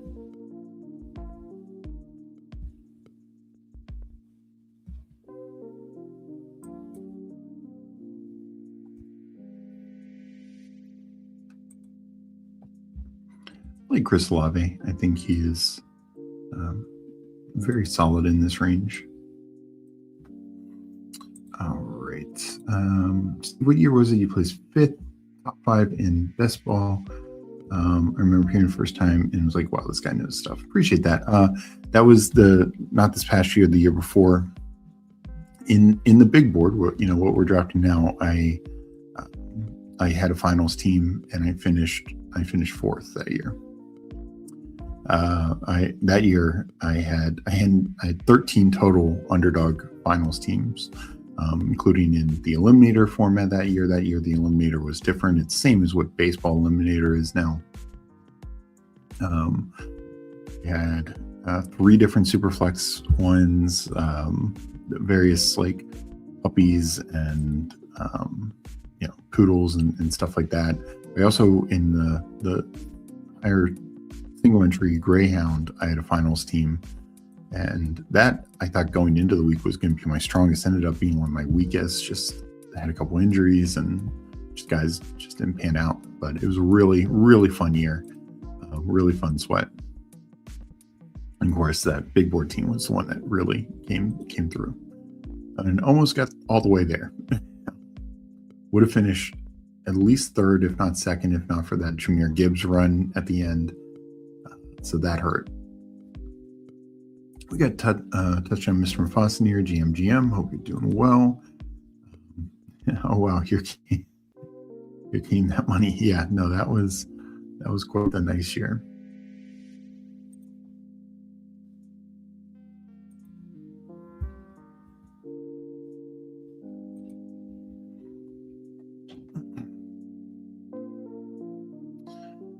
So I'm not seeing anything else too crazy in this draft. Allen goes a low 32. Allen, we're kind of seeing him in this like 30ish range. I sometimes have a tough time, and I didn't just because I know he doesn't go there, but these receivers here feel very flat. I give Olave a slight edge. And I didn't want to do ETN again since I just taken him. I almost consider pulling up Allen just because this 3rd round right now feels very thin in my book. Like I like Higgins at the end. I think ETN is fine. Pickens I'm good with. But 3rd round, I don't feel great about drafting anyone. I mean, I think Jacobs and ETN are fine. And don't get me wrong, I think ETN is bigger in this range, but in general, 3rd round picks just don't excite me. Like the 4th round, I think is way more exciting. just more upside in this group. Guys like Kyron, McConkey, even Javonte, even Jameson Williams. Like Jameson Williams, it's not going to shock me if Jameson Williams outscores Garrett Wilson or T-Mac. Mike Evans, definitely. So, yeah, I'm liking the fourth round more than the third round right now. Like these top three receivers, I can make a case all of them are better than, like I think you can make a case Devonta Smith's better than AJ Brown pick. Not guaranteed, but it's at least defensible in my opinion. We'll take another Adam share.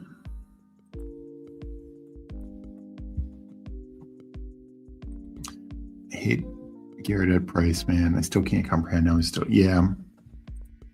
I mean, I do think with Geno it's slightly better. I mean, pretty much anything is better than what Fields brings to the table from a passing standpoint. But I just don't love Garrett Wilson's price. So I'm going to have way less of him, unfortunately, because I think he's a good receiver. It's just the ceiling is just not there like some other guys.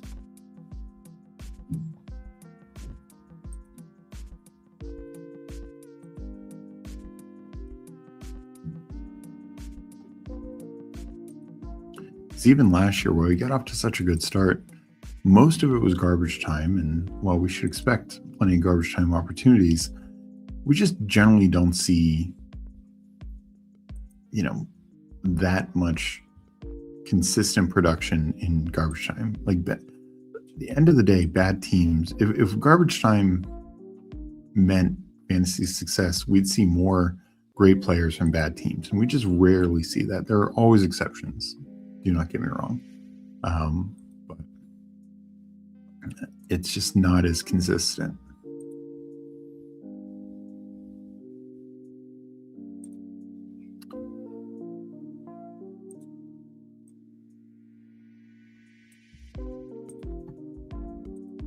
Yeah, that's kind of how I feel, Aiden. Like his highest touchdown year was 2 years ago with Aaron Rodgers.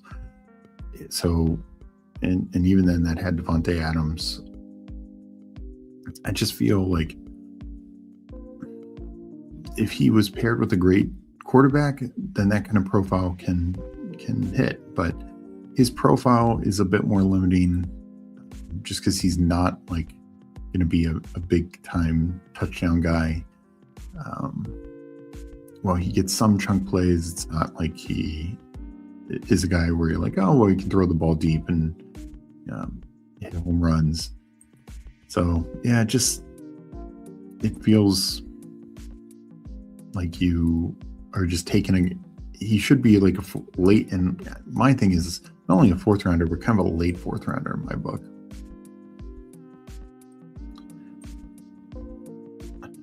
Mr. Foster, 12 spot going to have preferred running back. Never mind, he's just going off the deep end.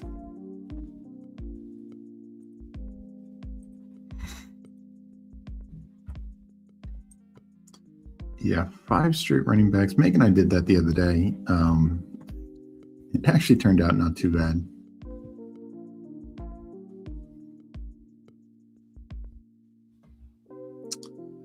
Yeah, hopefully he's not adding any more.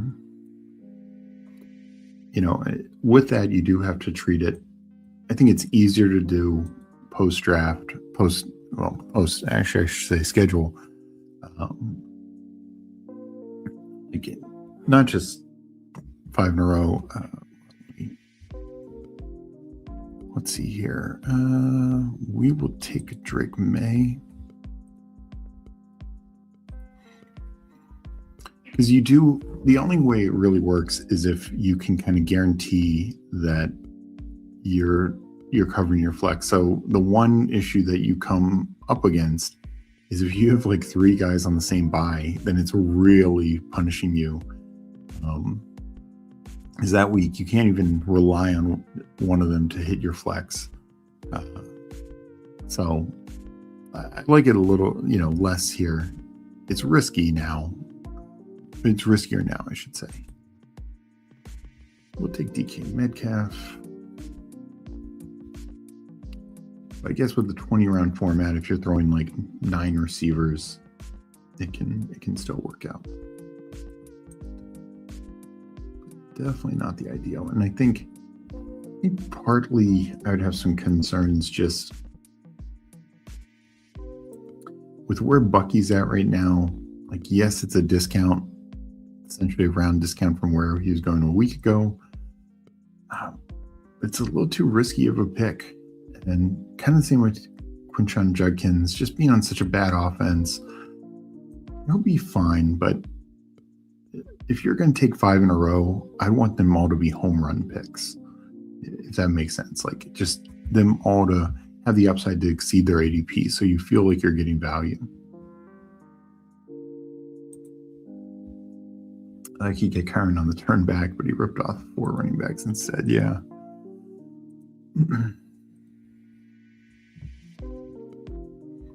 Game tight, taking the opposite approach, going 0 RB, so heavy wide receiver build. But this is what I mean. Like, he's doing that, but it's like Jefferson, we know, is upside. London, more if healthy, his upside. Luther Burden, DJ Moore, like all these guys feel like they can outplay this ADP. Brian Thomas, Marv, Addison. So,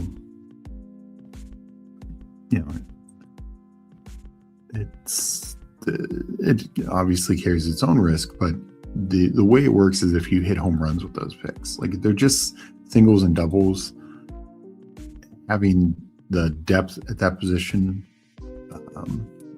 you're not bullying it enough, I guess is how I'm saying. Mike Rob, so you won 5 Zay Flowers types of players in a row. Yeah, exactly what I'm saying, Mike. Give me all the Zay Flowers in half-point PPR.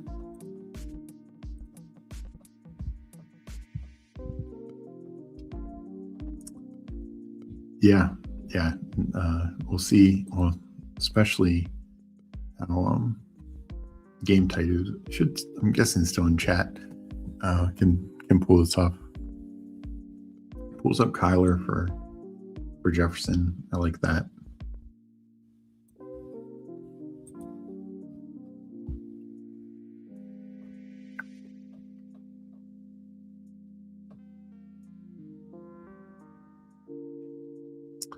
Oh, just saw this report. Not great. Casey Concepcion went routine and preventative knee scope last week. Expected to be 100% for a rookie camp. Not ideal.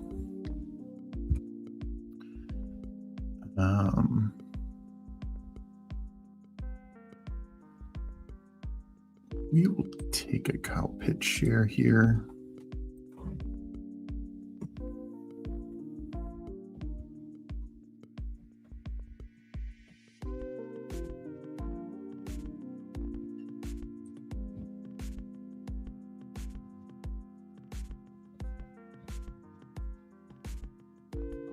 I thought I could get Romeo Dubs back to me. We will take 1, Dale.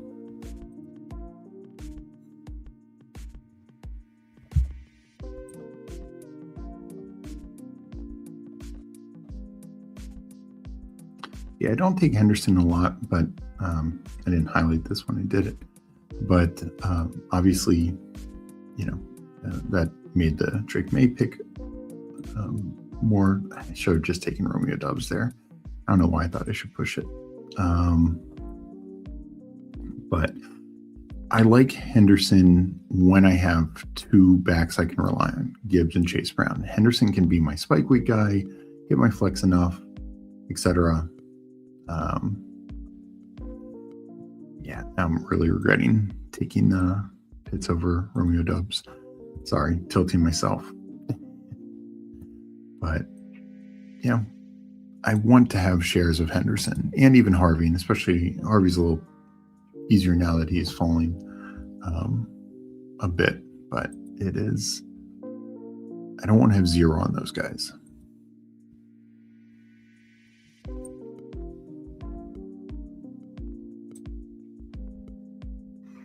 I do agree. I think there are ways where it can work because, it's the same as taking 5 or 6 receivers in a row, because even like, yes, you can say that fourth receiver is hitting your flex, but you're going to probably have a much weaker flex than everyone else. So yes, he's quote unquote hitting your lineup, but it's like hitting your lineup with a weaker player. But there's still ways to do it. You just have to structure it differently. And I think it's just generally you're making it harder on yourself. That's why I do those kind of builds less and less. Can they work? 100%. Are they as consistent? No. That's the way I look at them. This might just try and double anchor and see how the board falls. Should have been in our lobby. Foss is already a great time drafting. Yeah, no, absolutely.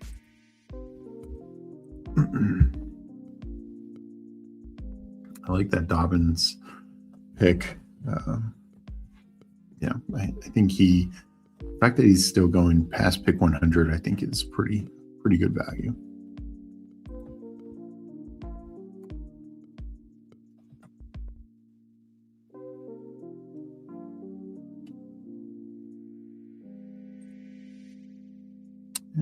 Running back's kind of picked over here. Won't take Concepcion. He just did.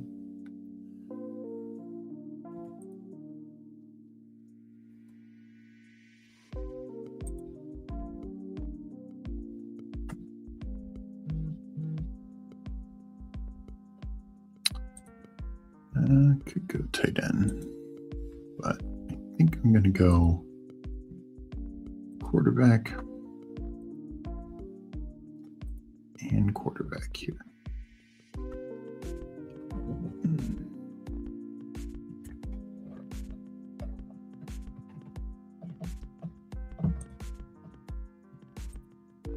Wow, this is, I think, the earliest I've seen Chris Rodriguez get pulled up to 121. That feels a little rich.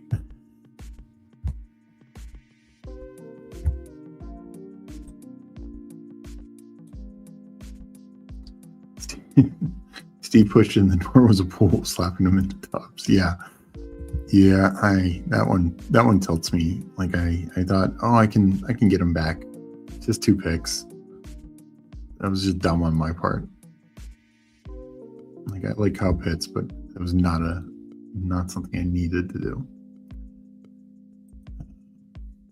I gotta slow down on my big boards. Want to say something for April. It feels good to sit back and root for the community. Appreciate that, Mr. Foster. Appreciate you for jumping in and joining. First Dobbins click of the year. Yeah, I have a little bit, not a ton. And I don't mind that his ADP's gone up. Like we now kind of know what his role is, and it's a pretty good role.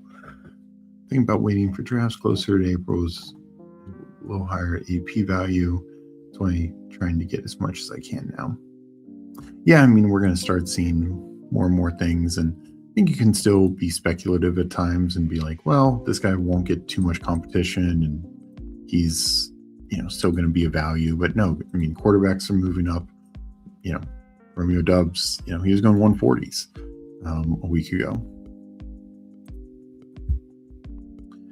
But some of these rookies are falling. I don't think it's, and we'll get more details, but it shouldn't be a major knock on Casey Concepcion. Like if he is truly ready for rookie minicamp, if he's, his main thing will, if he still goes in the first round, and especially if it's back half of the first round and gets a pretty good landing spot, I wouldn't expect it to impact his ADP too much.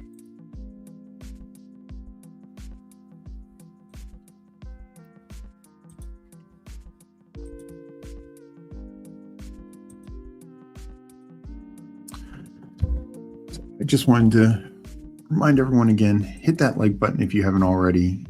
Getting those likes up helps us out. Helps the old algorithm. And if for some reason you're watching and haven't subbed yet, hitting that sub absolutely helps us out with the old algorithm, and of course gets us to that 1,000 sub mark that we are looking to get.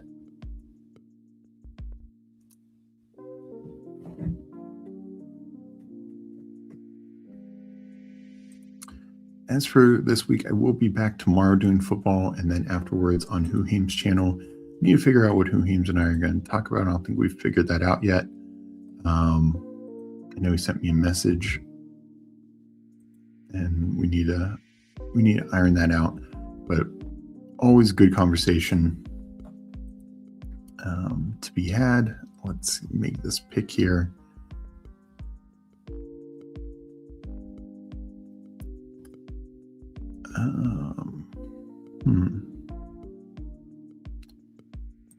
I'll do Shakir.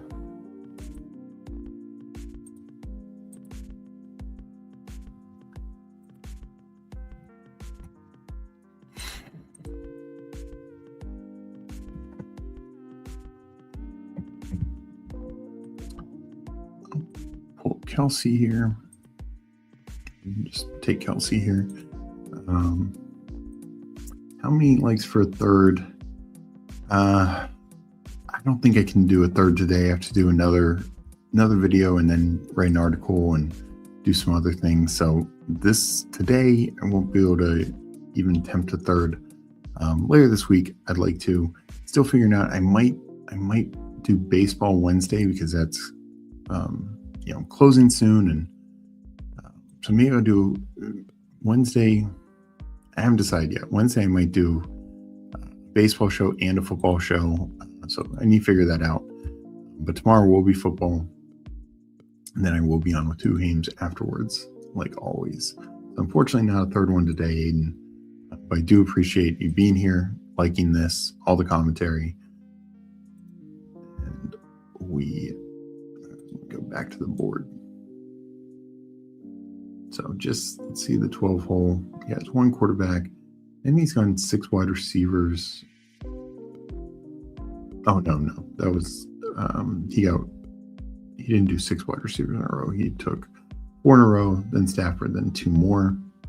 So, I mean, it's coming around. It's just one of those things. And this is my point earlier about these need to be home run picks, because if Bucky is just like 170-point running back, that's fine. That's a lot of usable weeks. But you took that in the 3rd round. Gainwell could be that. I mean, maybe not him, but Stevenson, Algier, Monanga, Dowdle, they can all be 170-point plus running backs. Dobbins definitely can be. So it's just, you could get those profiles later. Same with Judkins. Like, my worry with that build would be Bucky and Judkins. If they're just above average players this year, which I think they're fairly safe to be, but in that case, they're just not fully filling out their ADP. And if Judkins is your RB2 as an above average player, maybe he's worth taking at 60. As your RB5, he's not worth taking at 60, because then he's just not hitting your lineup enough. Is kind of the way I see that. And then I don't get taking Charbonnet here. Like, I mean, no need to take a 6 running back at that point, especially a guy like Sharbs, A, here this early, and B, who's going to miss a lot of time. It's just not helping you. Like, this guy's team, I think the biggest question mark is his ability to advance out of this 3 of 12.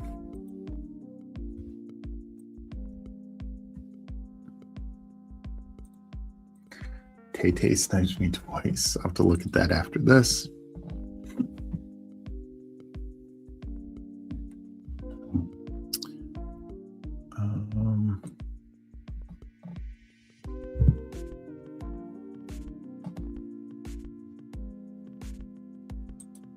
I'll take Kamara. Haven't heard yet what it ends up being. Yeah, he's not the lead role, but I'm guessing he gets retained and it's just the passing down back.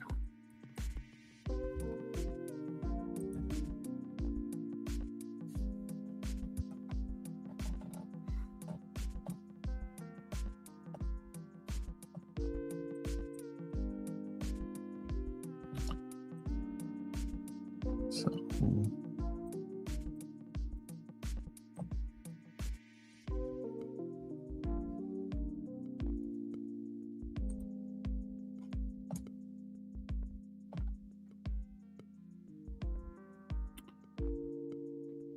we will pull Chig here. Sometimes you can get Chig to still go in like the 180-ish range, but or he's in the 170s and sometimes even earlier. So didn't think he'd get back to me. And also I just have plenty of Schultz and Hawkinson, even Barner.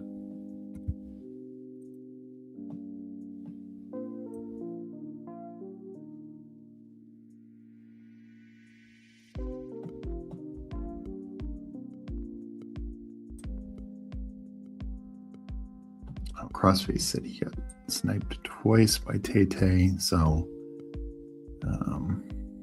you have JSN, yeah, so he wanted Darnold, and then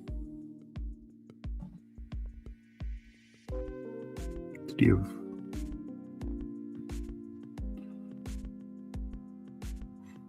I don't know if he wanted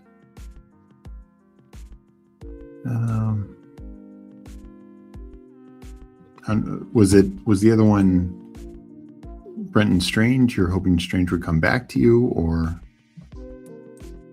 Taj? Just curious. Definitely get that you wanted the Darnold with Jason.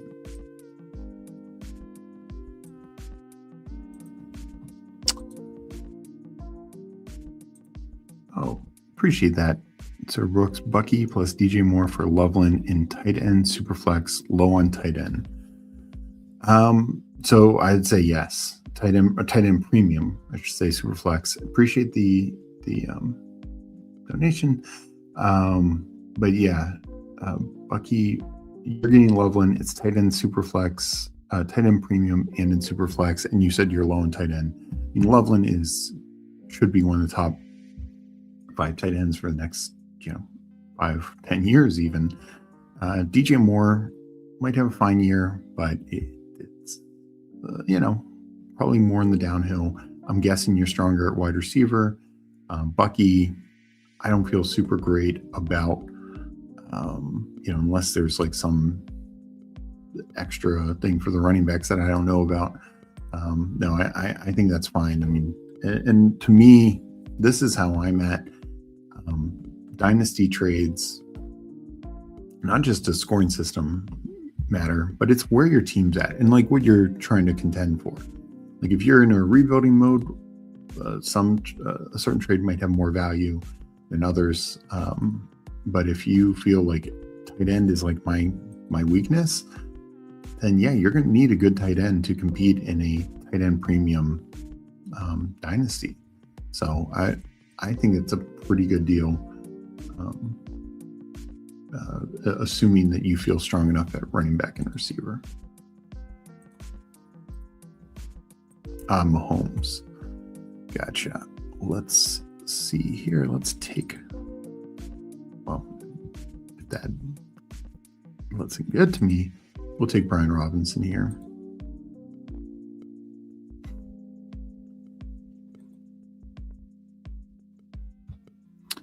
Then we need to get back to receiver.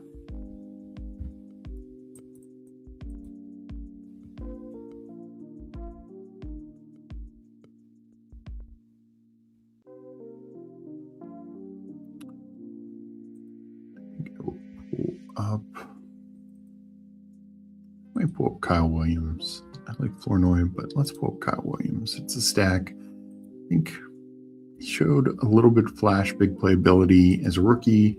We'll see where he's at year 2. Crossface, Mahomes. Oh, you had Rice. I see now.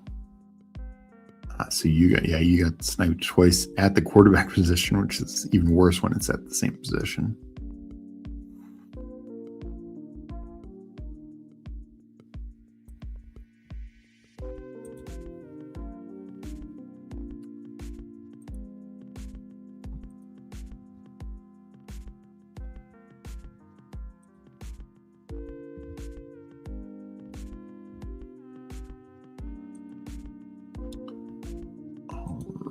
Coming up here, or into the 17th round here, I'm seeing a 3.563. Thad on real time is 2.663. Crossface just made their pick, 3, 5, 8, 1. And then we'll have Game Tight and Minsu at the end here. And yeah, this 12 hole feels like they might be autoing. Not autoing, but have their own ranks or something. I mean, adding the 7th running back, I don't get.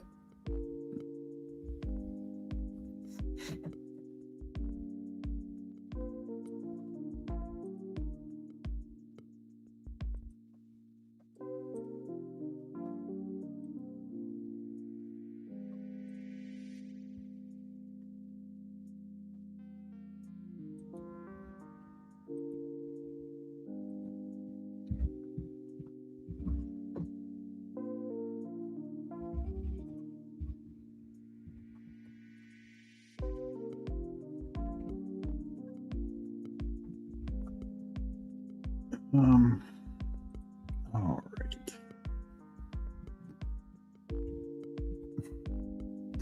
So Minsu is now 3663. He gets Flournoy. There's a chance maybe Kyle Williams came back. It's right around ADP, but I'll prioritize that stack a little bit. And you know, it's an upside swing. Like my wide receiver core should be fine.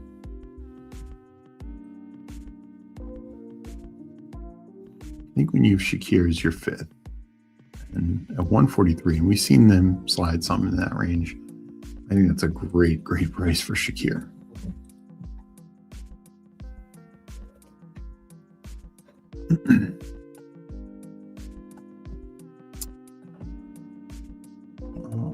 Coming up in 3 picks here.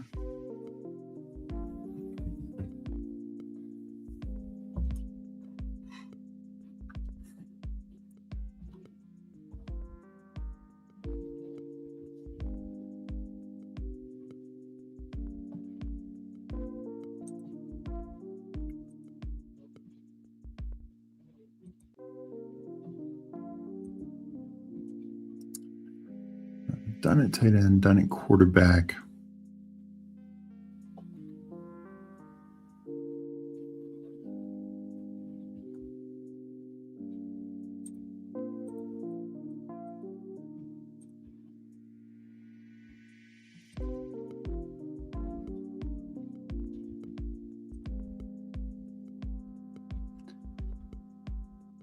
I'll take one of my favorite rookie receivers here.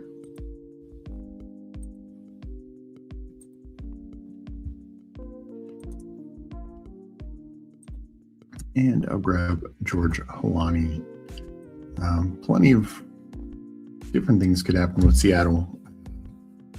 Drafting a rookie, signing somebody late, like the Brian Robinson or, Najee. They could trade for like a Tony Pollard if the Titans take Jeremiah Love. But, George Holani might get a crack at a role. So I think he's fine to take this late.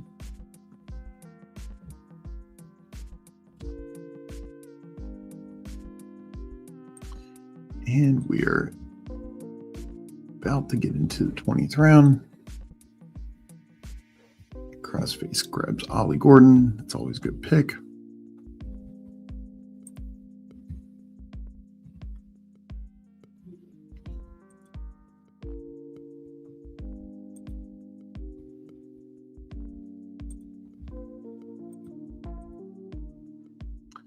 Doesn't look like too much else big news happening today around the NFL. I did see Darius Slayton announced his retirement. That was quite a nice career for him.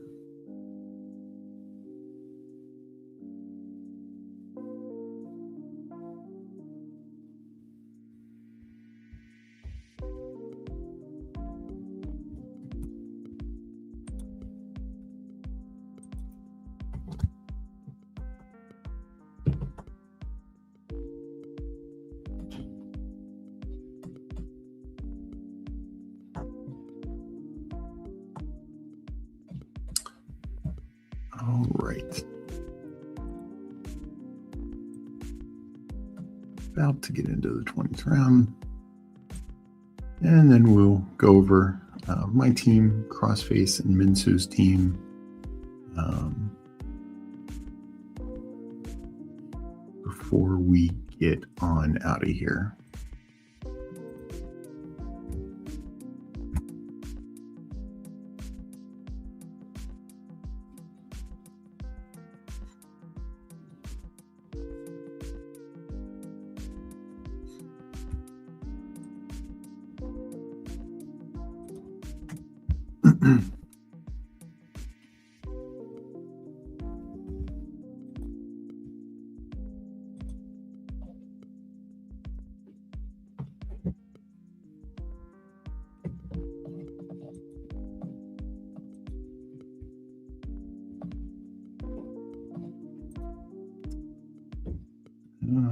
Okay, this is that 12th team.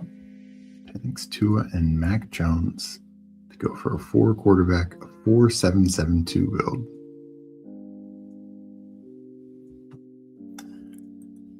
Definitely unique.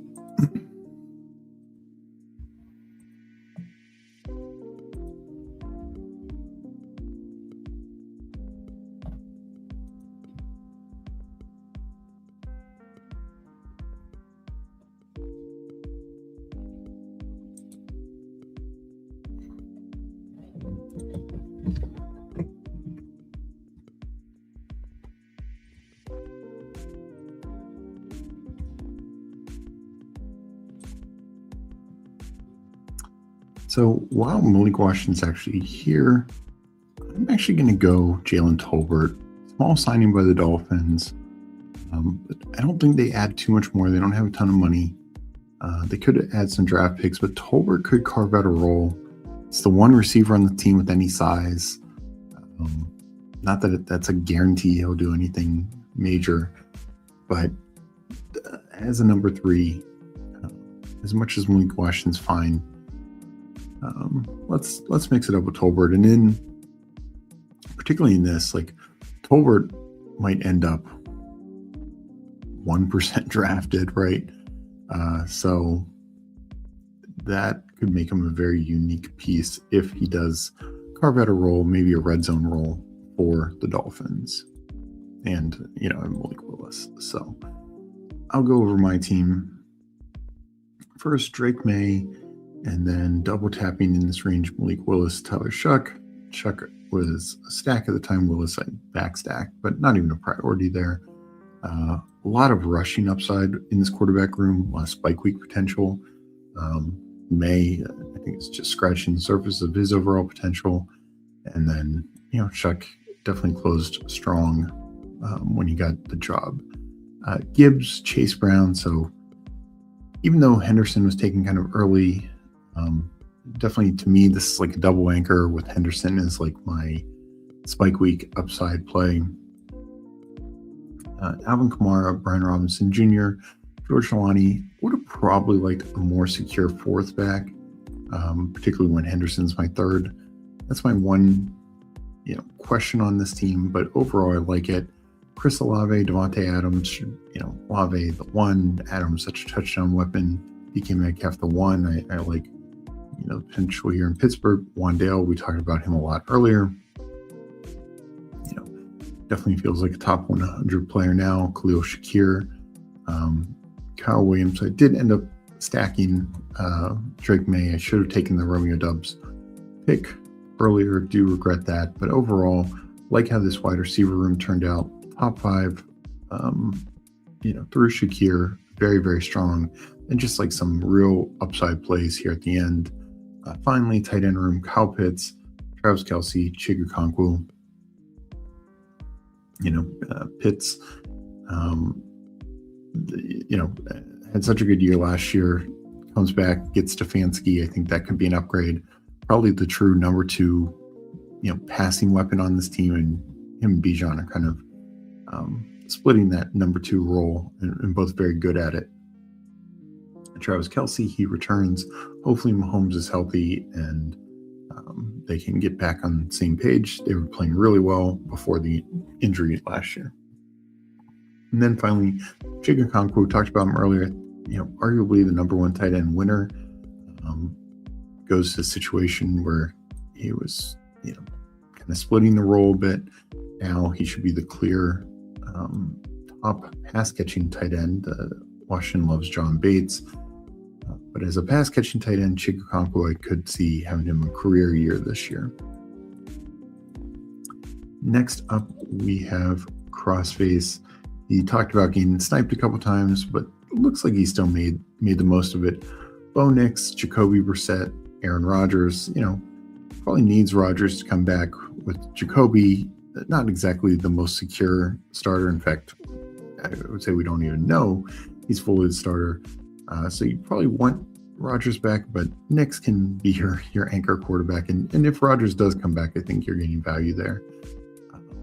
Jeremiah Love, Josh Jacobs, Michelle Tootin, Ramondre Stevenson, and Blake Corum. So actually really a strong top five. Even if Stevenson takes a bit of a step back, tremendous value at 92. I think he's valued at 78. Blake Corum, I don't expect him to exceed the Kyron role, but what he did last year, you're more than happy with. Pick 101. And Ollie Gordon, as I mentioned, is a very solid, late round click. JSN, Rashee Rice, Mekhi Lemon, Michael Wilson, Juwan Jennings, Omar Cooper Jr., Pat Bryant, Jalen Naylor. So I like how this, receiver room kind of comes about. JSN is the anchor, the alpha, the known quantity. Rashee Rice, we are worrying about suspension, but at least you got him past ADP. If he's healthier, obviously much better. Or not healthier. If Mahomes is healthy and he's not suspended, it could be a great pick. Mekhi Lemon should be early first round receiver.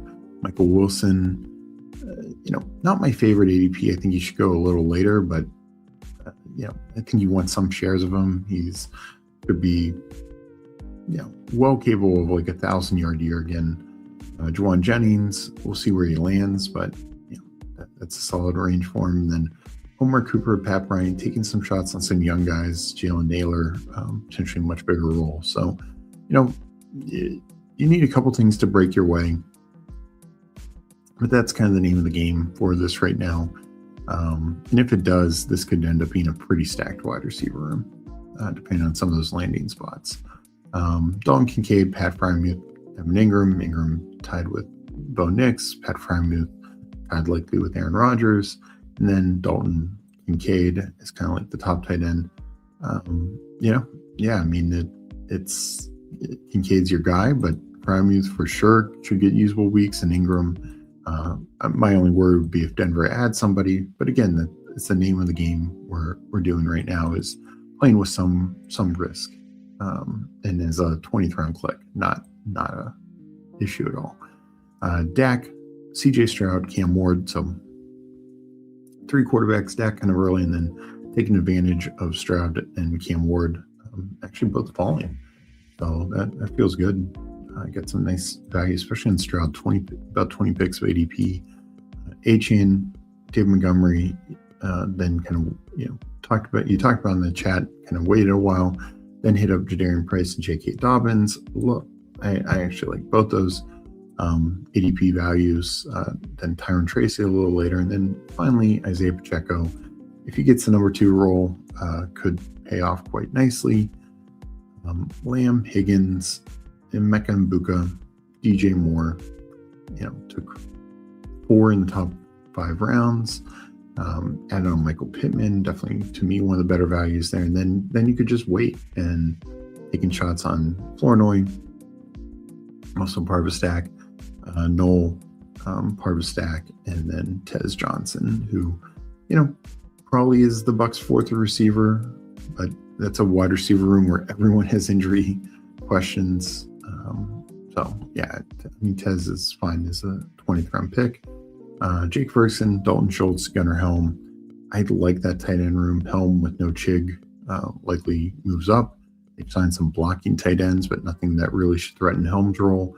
Dalton Schultz, I think he They extended him.